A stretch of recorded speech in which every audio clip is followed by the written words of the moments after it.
말씀을 보도록 하겠습니다. 마태복음 5장 21절에서 26절까지의 말씀입니다. 마태복음 5장 21절에서 26절까지의 말씀입니다.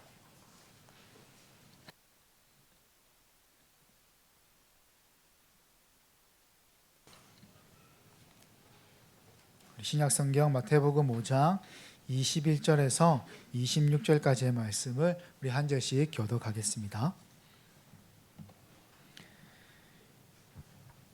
예전에는 살인하지 마라. 누구든지 살인을 하는 사람은 재판을 받을 것이다 라는 계명을 받았다고 너희가 들었다.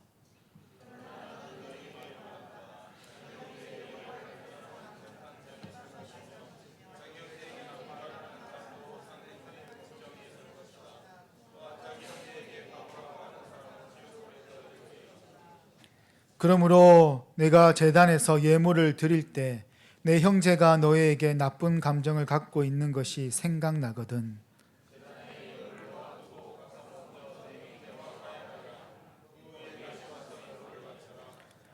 너를 고소하는 사람이 함께 길에 있을 때에 빨리 하회하여라. 그렇지 않으면 그가 너를 재판관에게 넘기고 재판관이 너를 간수에게 넘겨줘 감옥에 갇히게 될 것이다.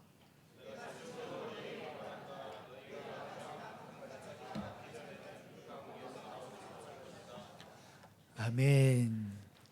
살인하지 맙시다 라는 제목으로 하나님의 말씀을 증거하겠습니다. 하나님은 모세를 통해 십계명을 주셨습니다. 말 그대로 10가지 계명인 것이죠. 우리가 반드시 지켜내야 할 하나님의 말씀이 담겨 있습니다. 십계명이 하나님의 말씀이기에 우리는 철저히 지키며 살아가야 하는 것이죠. 십계명은 우리 성경 맨 앞이나 아니면 맨 뒤에 십계명이 기록되어 있죠. 이 10가지 계명 중에 우리가 지키기 힘든 것도 많이 있습니다.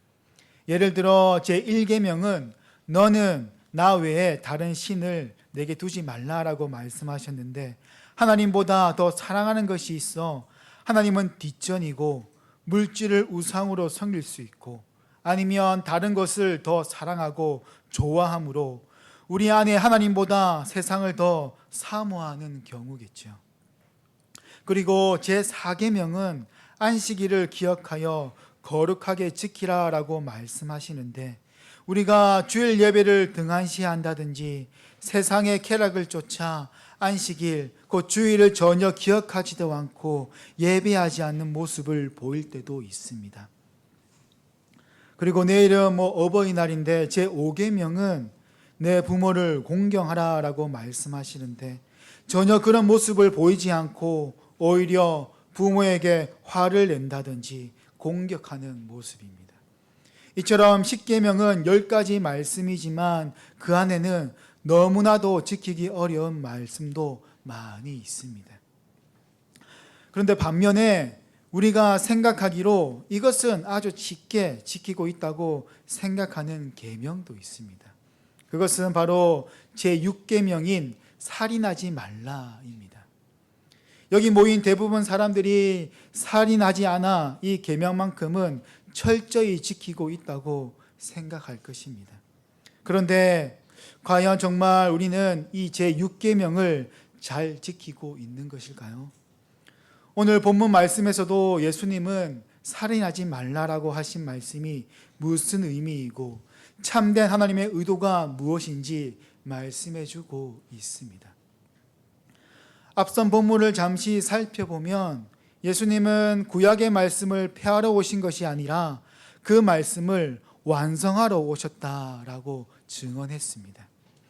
예수님은 그 말씀을 온전히 성취하시고 십자가에 돌아가시기 직전에 다 이루었다라고 외치며 숨을 거두셨죠. 성경 말씀 중에 가장 작은 것이라도 철저히 지킬 것을 요구하시며 그런 자는 천국에서 크게 될 것이라고까지 말씀하셨습니다. 그러면서 동시에 성도에게 율법학자들이나 바리새파 사람들보다 훨씬 더 나은 의를 소유하지 않으면 결코 결탄코 천국에 들어가지 못할 것이라고 말씀함으로 앞선 본문을 마무리하셨죠. 이어지는 오늘 본문에서 예수님은 율법을 완전하게 하시는 것이 무엇을 뜻하며 율법학자와 바리새인들보다 더 나은 의가 무엇을 의미하는지 그 주제를 구체화해주는 첫 번째 사례인 살인에 대해서 말씀해 주십니다. 예수님은 10계명 중 제6계명인 살인하지 말라라는 말씀으로 유대인들이 가진 보편적인 오류를 지적하시고 하나님이 원하시는 율법의 참된 진의가 무엇인지 그리고 참된 뜻과 의도가 무엇인지 밝혀내심으로 율법을 온전케 하십니다. 그 첫 번째로 21절에 예전에는 살인하지 마라, 누구든지 살인을 하는 사람은 재판을 받을 것이다 라는 계명을 받았다고 너희가 들었다 라고 말씀하시며 오늘 본문을 시작합니다. 또한 그 말씀에 대해서 또한 바로 잡아주시는 것이죠. 예수님은 모세가 기록한 오경 말씀을 언급하시는데 그 말씀이 잘못되었다는 것이 아니라 바리새인과 율법학자가 그 말씀에 대해 잘못 해석하고 적용하고 있는 것에 있어서 오류를 지적하고 있는 것이죠. 그들은 살인하지 말라 외에 누구든지 살인을 하는 사람은 재판을 받을 것이다 라는 말을 덧붙였습니다. 하나님의 말씀에 우리가 임의로 무엇을 첨가하거나 빼는 것은 하나님께서 금지하고 있죠. 신명기 4장 2절에서도 신명기 12장 32절에서도 조금 더 더하지 말고 조금 더 빼지 말라고 하나님의 말씀에 대해서 이렇게 말씀하셨습니다. 그들이 21절에 첨가한 재판이라는 단어는 세상의 법정을 의미합니다. 그 결과 살인에 대해 그들은 단순히 세상의 법정에서 재판받게 될 것이라 말하며 하나님의 심판에 대해서는 조금 더 언급하지 않았습니다. 그들은 살인하지 말라는 계명의 뜻을 감소시켜 실제 살인을 범하는 문제로만 격화시킨 것이죠. 그래서 그들에게 중요한 것은 살인을 통한 세상 법정의 심판뿐이었습니다. 그 결과 바리새인과 율법학자들은 살인을 범하지 않는 것으로 생각하고 있었습니다. 그들은 율법을 완전히 잘 지키고 있다고 생각하여 만족함으로 느끼며 늘 교만했죠. 따라서 자신들은 살인죄를 지은 적이 없으며 재판정에서 심판받을 필요도 없다고 여기고 있었습니다. 대표로 예수님을 찾아온 부자 청년을 예를 들 수 있겠죠. 영생을 얻으려면 어떻게 합니까? 라고 했을 때 내가 이 모든 계명을 다 지키고 있다 라고 그 부자 청년은 말했습니다. 그러나 우리가 계명을 지키는 이유는 심판을 면하기 위함이 아닙니다. 하나님을 사랑하고 즐거워하기 때문에 순종하는 것이죠. 마땅히 그 말씀을 따라 우리가 나아가는 겁니다. 그런데 그들은 하나님의 율법을 제한적으로 축소하고 아주 교묘하게 왜곡하고 있었습니다. 그들은 율법을 외적으로만 준수하며 된다고 생각을 하고 있었던 것이죠.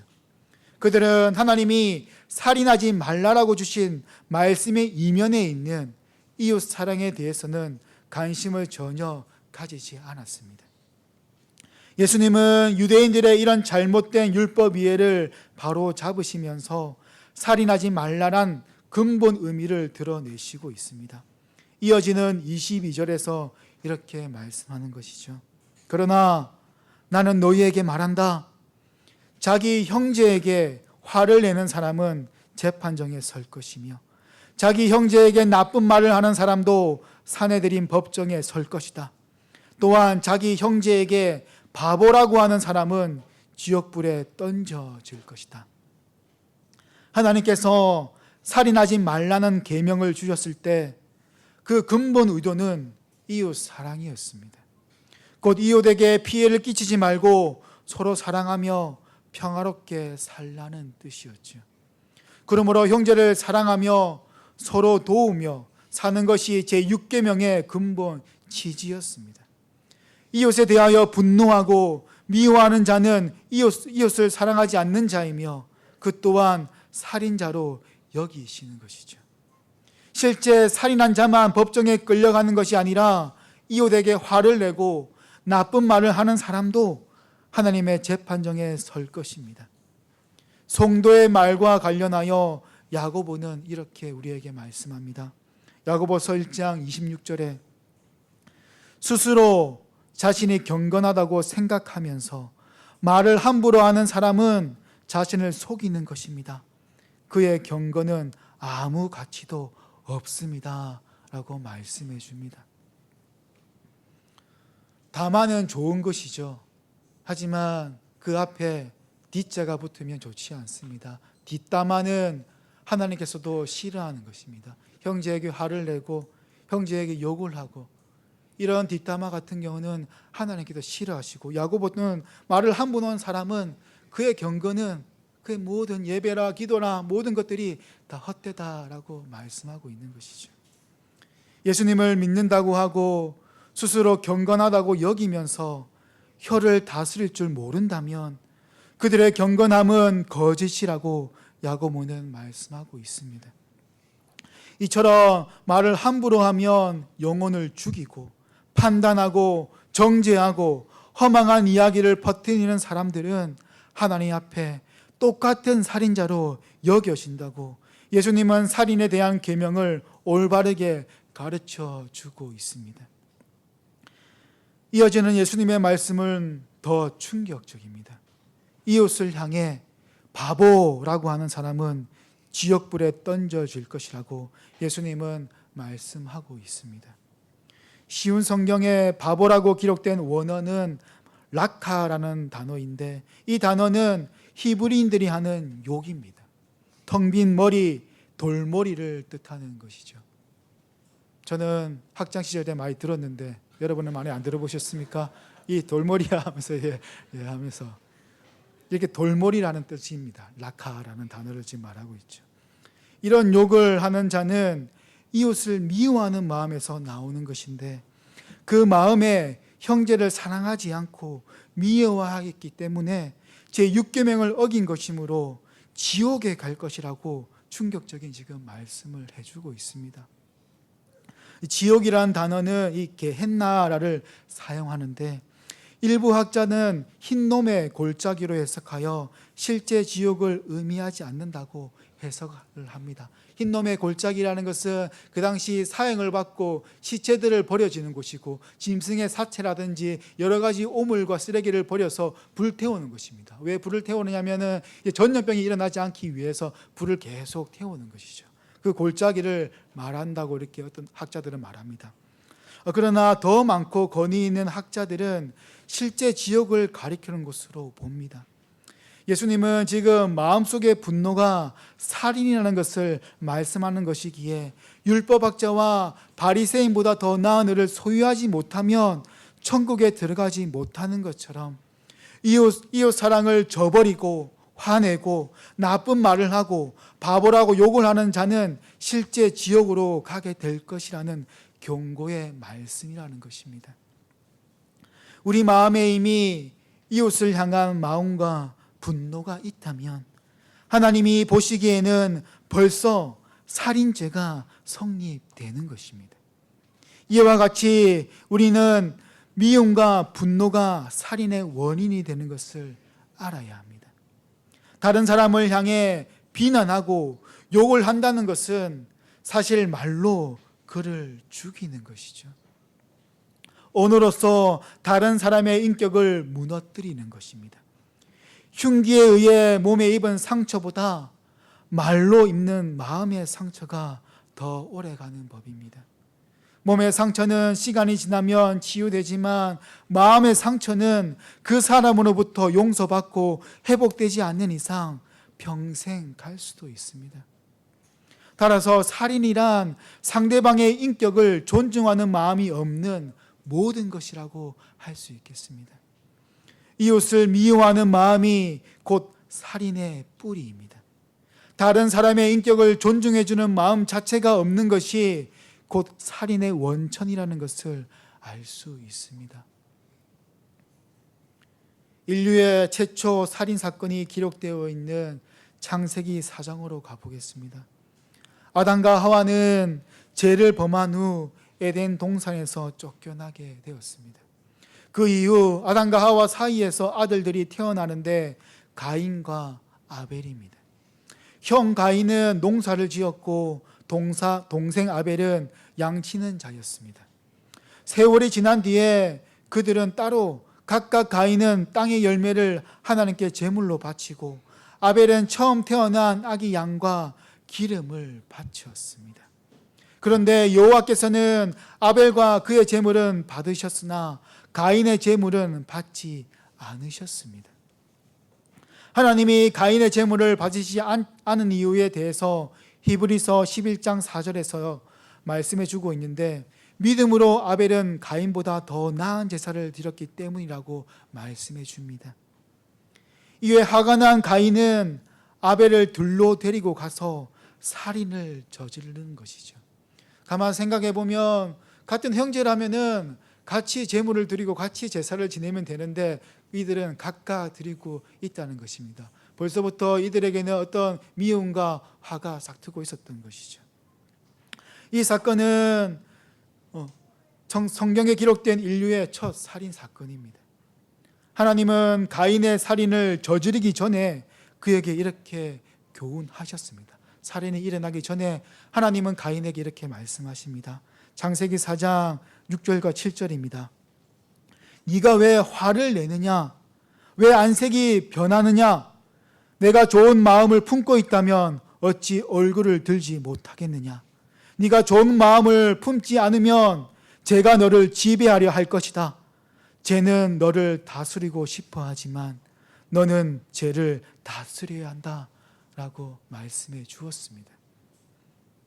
하나님이 먼저 그 가인의 마음을 지금 다 아시고 교훈해 주고 있는 것이죠. 가인은 이러한 하나님의 말씀에도 불구하고 살인을 저질렀습니다.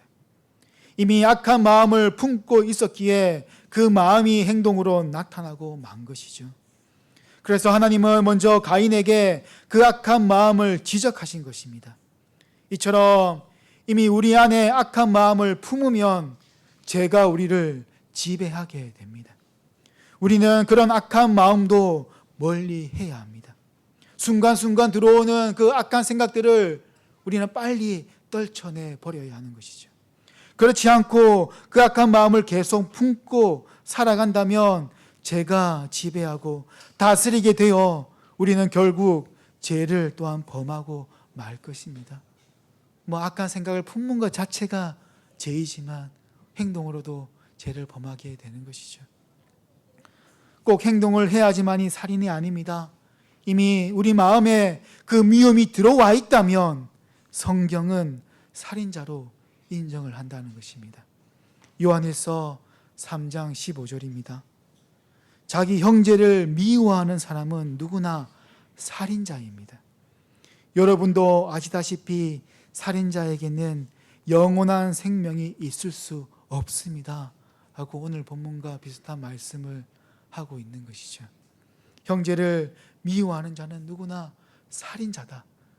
미워하는 것만으로도 살인죄를 적용하고 있다라는 것입니다. 산상수훈은 우리의 존재 깊은 밑바닥까지 구석구석 탐사하고 있는 것만 같습니다.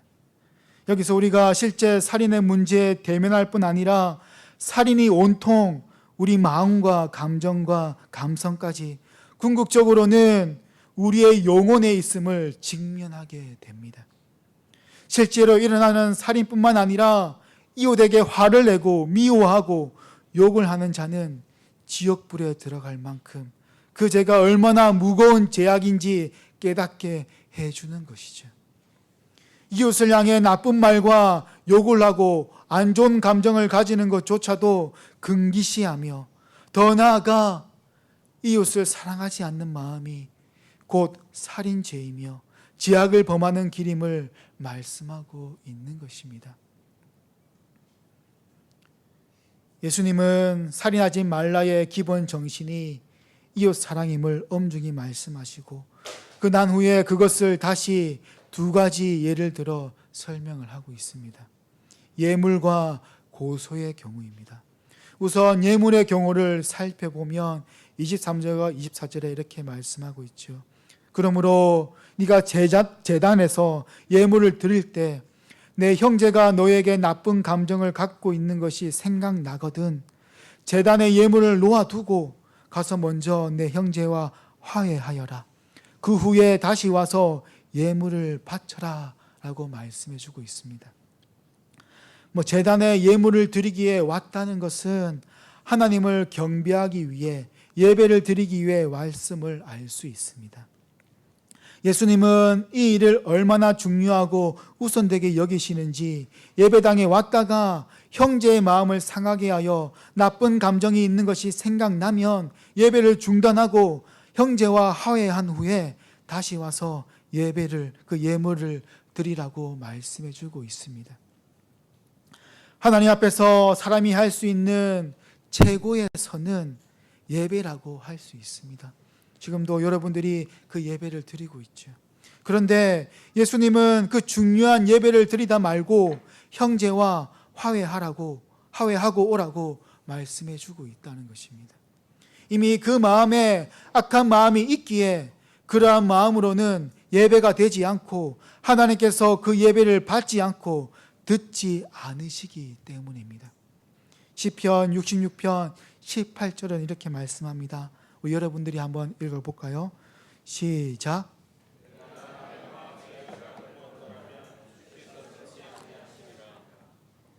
우리의 마음에 죄악이 품고 있다면 하나님께서 듣지 않으신다는 것입니다. 이번에는 사무엘상 15장을 한번 살펴보며 하나님이 우리에게 무엇을 원하시는지 알아보겠습니다. 사울 왕은 점점 하나님과 멀어져 갔습니다. 그런 사울 왕은 하나님으로부터 아말렉 족속을 모두 진멸하라는 명령을 들었음에도 사울은 그렇게 할 필요가 없다고 스스로 생각하여 죽일 사람만 죽이고 나머지 사람은 살려주었습니다. 그리고 하나님께 드릴 제사용으로 제일 좋은 짐승과 가축 일부를 남겨놓았죠.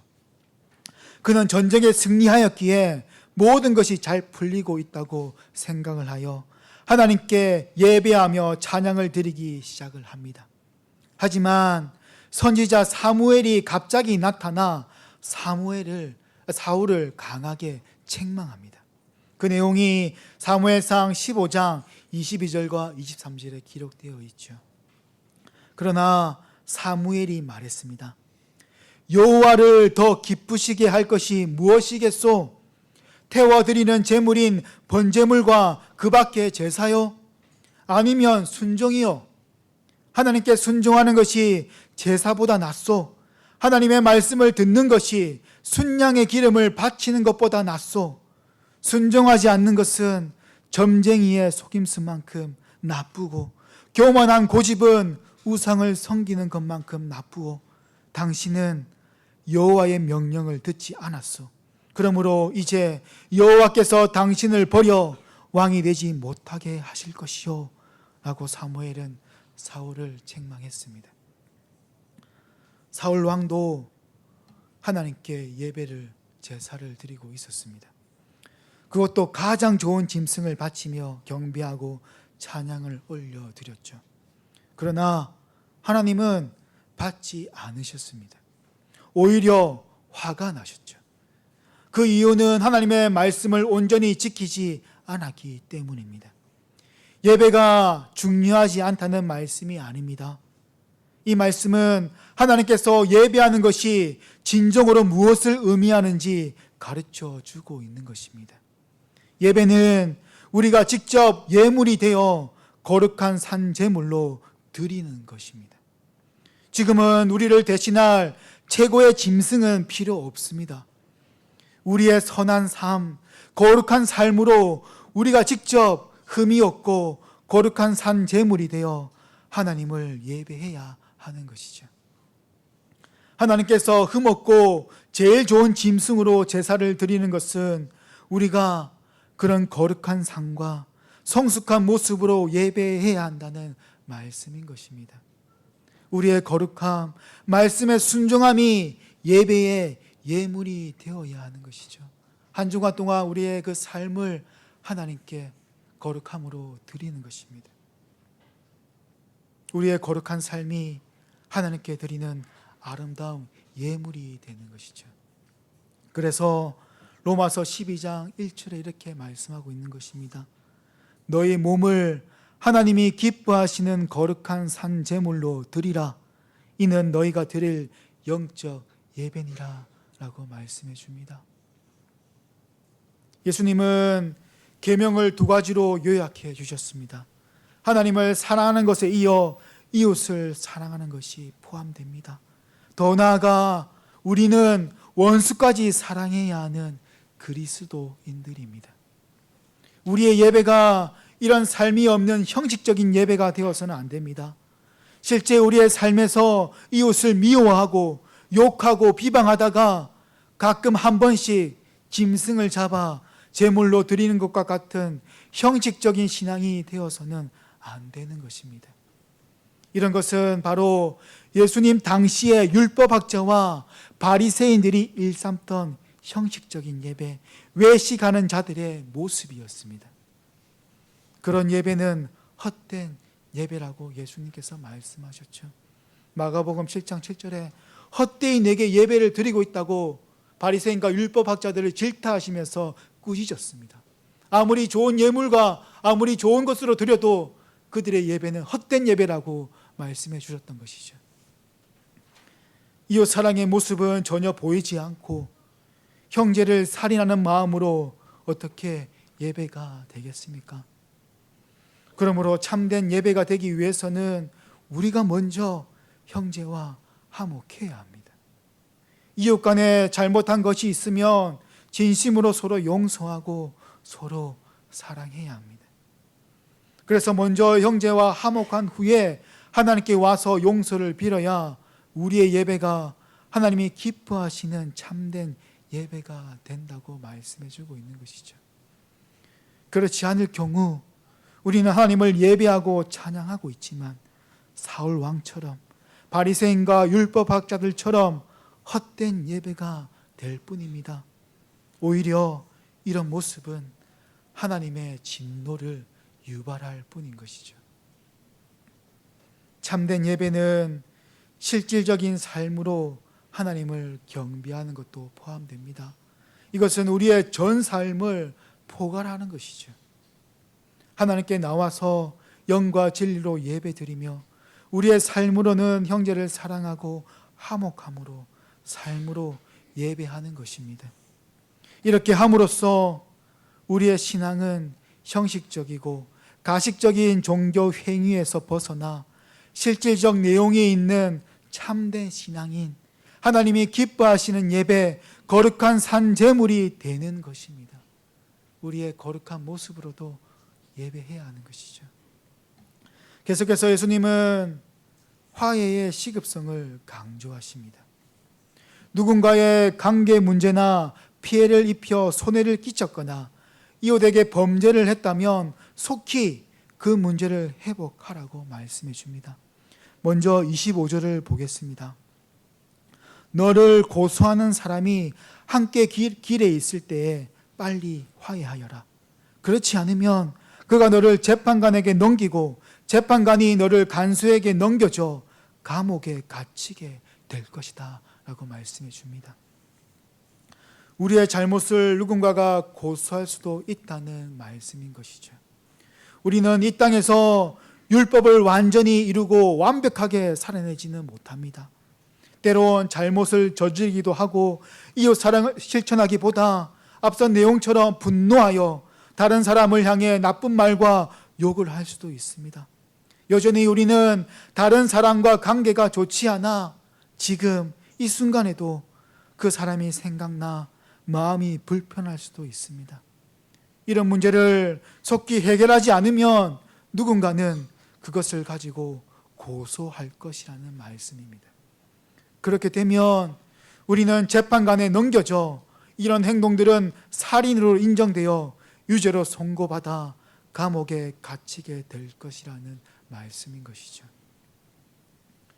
여기서 고소하는 자라는 말은 오늘 본문인 마태복음 5장 25절과 누가복음 15장 58절에도 기록되었고, 베드로전서 5장 8절 너희 대적 마귀가 우는 사자와 같이 두루 다니며 상필 자를 찾나니에서는 이 말을 대적이라 번역하고 마귀라는 말을 쓰고 있습니다.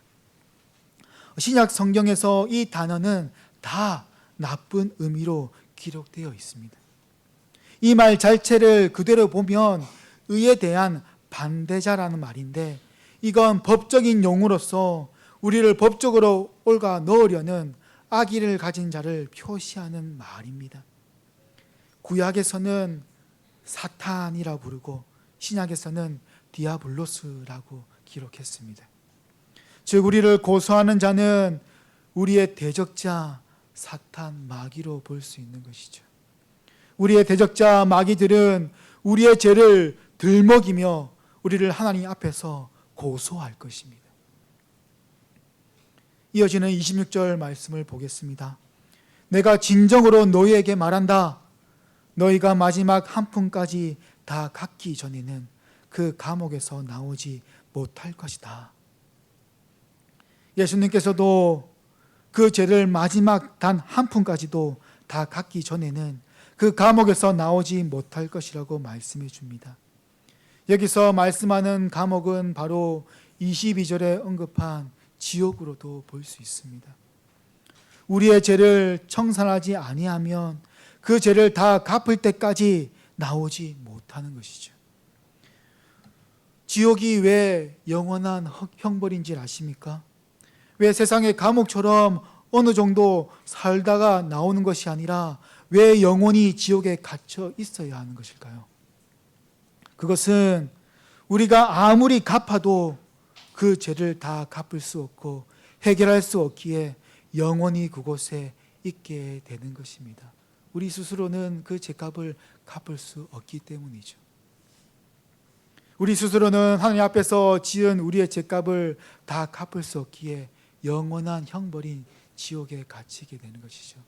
지옥에 한번 들어가면은 영원히 있어야 한다는 것입니다. 그러므로 우리가 하나님의 말씀에 불순종함으로 죄를 범하게 되고 이웃에게 피해를 주고 손해를 끼쳤다는 것만으로도 끝나는 것이 아닙니다. 모든 죄는 하나님 앞에서 지은 것이기에 우리의 재판장이신 하나님 앞에 서게 될 것입니다. 마귀는 이런 우리의 행동을 고소할 것이고 사탄은 하나님 앞에서 구석구석 숨어있는 우리의 죄를 들추며 우리를 옥죄와 맬 것입니다. 이런 것이죠. 하나님의 자녀라고 하면서 저렇게 하고 있는데 그걸 가만두십니까? 가만두실 이유가 어디에 있습니까? 공의의 하나님이라면서요, 즉시 벌하십시오 라고 사탄을 벌을 하게 되는 것이죠. 사탄이 고소를 하게 되는 것이죠. 그러면 우리는 그 죄에 단 한 푼, 아무리 작은 죄라 할지라도 우리는 심판을 받게 되어 그 죄를 다 갚을 때까지 감옥에서 나오지 못하게 될 것이라는 말씀입니다.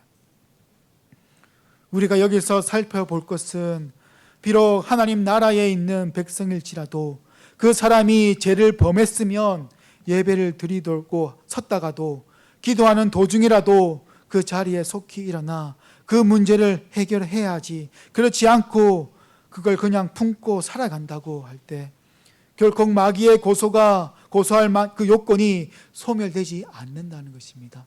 우리의 죄가 그대로 두었다가는 사라지지 않는다는 말씀인 것이죠. 우리의 죄된 모습이 단지 회개 기도만 했다는 이유로 하나님께서 용서하시고 모든 것이 해결된다고 그렇게 간단하게 생각하지 않도록 우리는 항상 주의해야 합니다. 또한 형제에게 손해를 끼쳤으니 그것만 배상하면 그만이라고 생각하지 않아야 합니다. 앞서 말씀드린 대로 죄는 하나님 앞에서 지은 것이기에 하나님의 형벌에 해당하는 사실이 여전히 남아있고 마귀는 그것을 가지고 하나님 앞에 정당하게 법적으로 항상 고소하고 있기에 그 문제를 깨끗이 해결해야만 하는 것이죠. 우리에게 있는 죄를 청산해야 됩니다.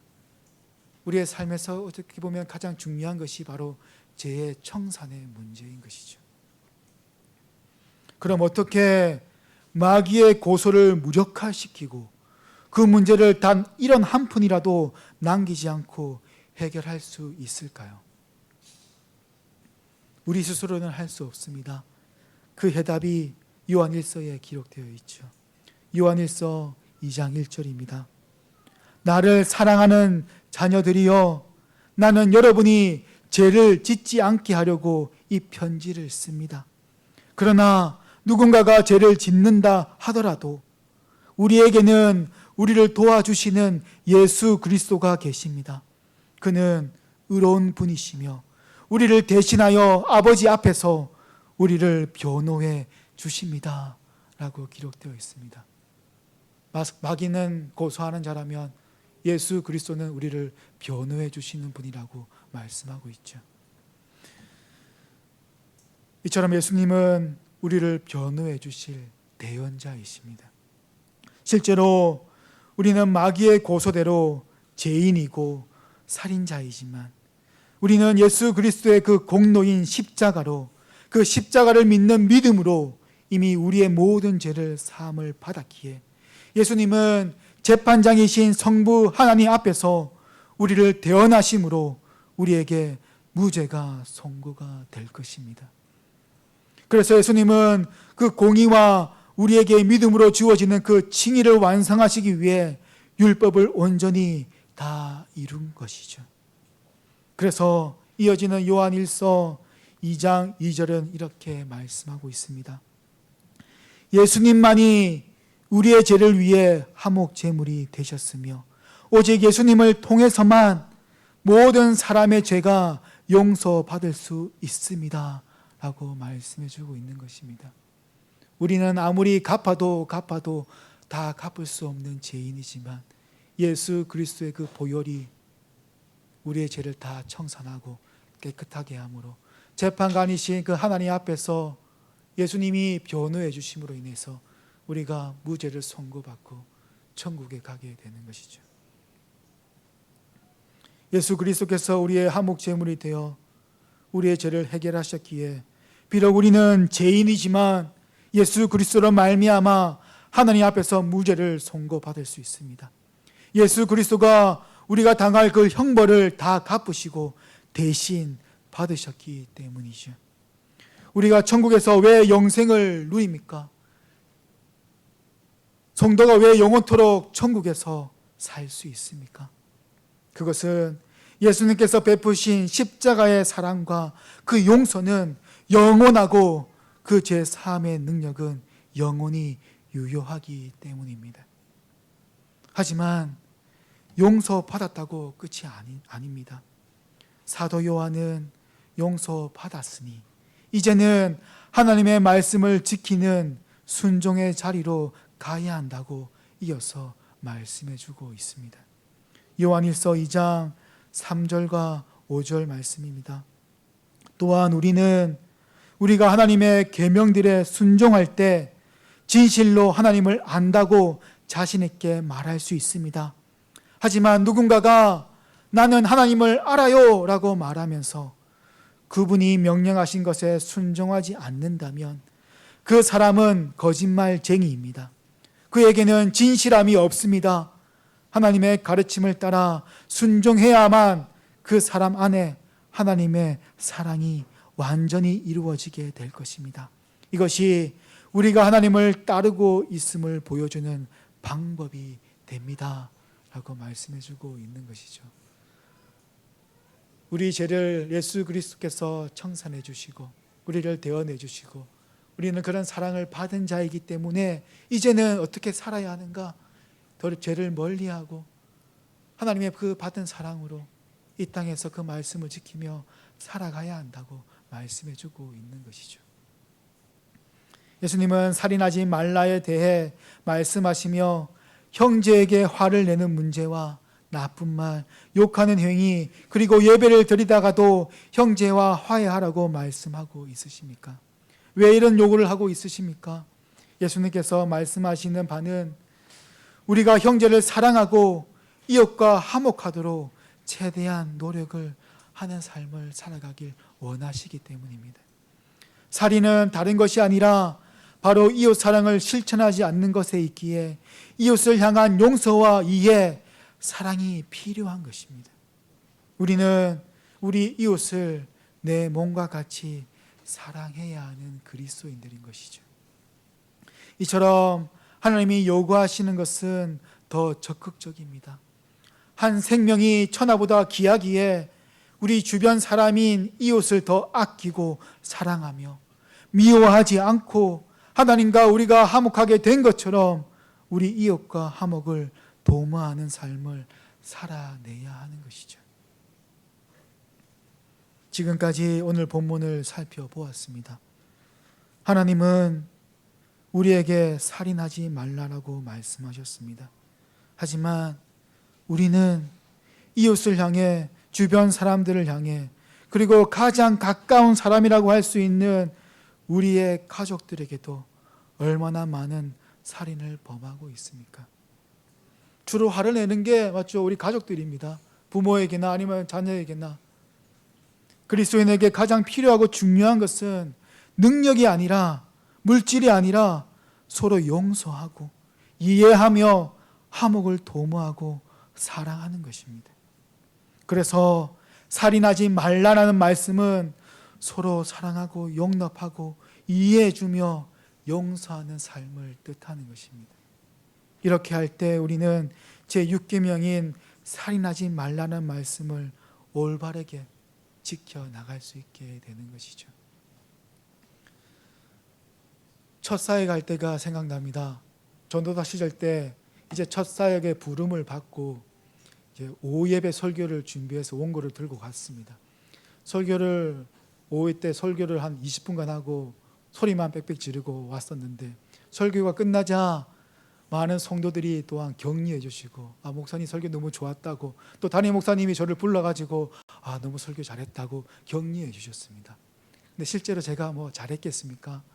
제가 녹화한 것이 있는데 첫 설교라고 해가지고 그 방송부 담당하는 집사님이 녹화해 준 게 있는데 다시 들어보면 1분도 못 듣습니다. 그만큼 뭐 좀 낮은 형편없는 제 스스로 판단을 내리면 그런 설교였는데, 하지만 많은 성도들이 그 격려를 해주셨던 것이죠. 그리고 초등부 사역하는데도 또 처음에는 많이 힘겨웠습니다. 하지만 같이 하는 우리 선생님과 부장 선생님이 얼마나 또 격려해 주시는지, 그 격려와 용서와 이해와 그 사랑으로 이렇게 지금까지 사역을 하고 있는 것이죠. 하지만 어느 누가 칼날을 쳤다면은 아마 제가 이 자리에 서 있겠습니까? 수많은 교회를 거쳐가면서 그 성도들이 격려해 주시고 그 사랑과 이해로 용서로 지금까지 제가 서 있는 것 아니겠습니까? 이처럼 살인하지 말라는 말씀은 단지 실제적인 살인뿐만 아니라 우리의 삶에서 얼마나 그 사랑을 나타내는가, 용서와 이해를 우리가 품고 살아가는가 말씀하고 있다는 것입니다. 우리는 모두 예수의 길로 가는 사람들입니다. 우리의 인생은 다른 사람이 뭐라고 하든 참 재판관이신 하나님이 평가하시고 판단하실 것입니다. 그러므로 우리는 깨지고 어그러진 관계를 속히 회복해야 합니다. 그리고 분노와 미움을 가지고 사람을 대하지 않도록 무가치하다거나 쓸모없다거나 있으나 마나한 사람처럼 대하지 않도록 우리 안에 바른 관계 맺음이 있어야 하는 것이죠. 누가 먼저 상처를 입혔느냐, 누가 먼저 손상의 원인을 제공했느냐를 따지는 것이 중요하지 않습니다. 바른 관계를 맺기 위해 서로 사랑하고 용서하며 아무리 부족한 사람이라도 이해해 주어야 하는 것이죠. 이처럼 예수님처럼 자신이 가진 것을 아낌없이 내놓아 한 영혼, 한 사람, 하나를 바꾸어 내는 사람이 바로 그리스도인들이기 때문입니다. 골로새서 3장을 보면 오늘 우리가 살펴본 살인하지 말라는 것과 분노를 연결하여 예수 그리스도가 우리 안에 있어야 살인하지 않을 뿐만 아니라 분노할 필요도 없고 두려워할 필요도 없는 우리가 사랑을 가진 자라는 것을 사도 바울을 통해 이렇게 가르치고 있습니다. 골로새서 3장 12절부터 15절 말씀입니다. 여러분은 하나님의 선택을 받아 그분의 거룩한 백성이 되었습니다. 하나님의 사랑을 받은 만큼 다른 사람에게 너그러운 마음을 가지십시오. 친절함과 겸손함과 온유함으로 그리고 인내하는 마음으로 다른 사람들을 대하십시오. 화를 내기보다는 용서하고 여러분에게 해를 입혔더라도 용서해 주길 바랍니다. 우리 주께서 우리를 용서하신 것 같이 우리도 다른 사람을 용서해 주어야 하지 않겠습니까? 이 모든 일을 하되 무엇보다도 서로를 사랑하는 것이 중요합니다. 사랑은 모두를 완전하게 묶어주는 띠입니다 라고 교훈해 주고 있습니다. 왜 주님의 몸된 교회가 이렇게 무너지고 그리스도인들이 욕을 먹는 것일까요? 이웃 사랑을 실천하지 못하고 오히려 서로 사랑해야 할 성도끼리 살인을 일삼고 있기 때문이 아닐까요? 우리가 대적해야 할 대상은 사탄 마귀인데 그것을 대적하지 않고 사랑해 주어야 할 이웃을 대적하며 살인하고 있으니 문제인 것입니다. 골로새서 말씀처럼 우리는 사랑을 받고 사랑을 넉넉히 나누어 줄 수 있는 자가 되었으므로 친절함과 겸손함과 온유함으로 그리고 인내하는 마음으로 사랑하며 용서해야 하겠습니다. 우리는 예수 그리스도로부터 완전한 의를 받은 자이므로 서로 섬기고 사랑하는 삶으로 바리새인들보다 더 나은 의를 소유한 자라는 것을 증명하며 서로 사랑하고 용서하며 살아가시는 성도님들 되시기를 주님의 이름으로 축원합니다. 아멘.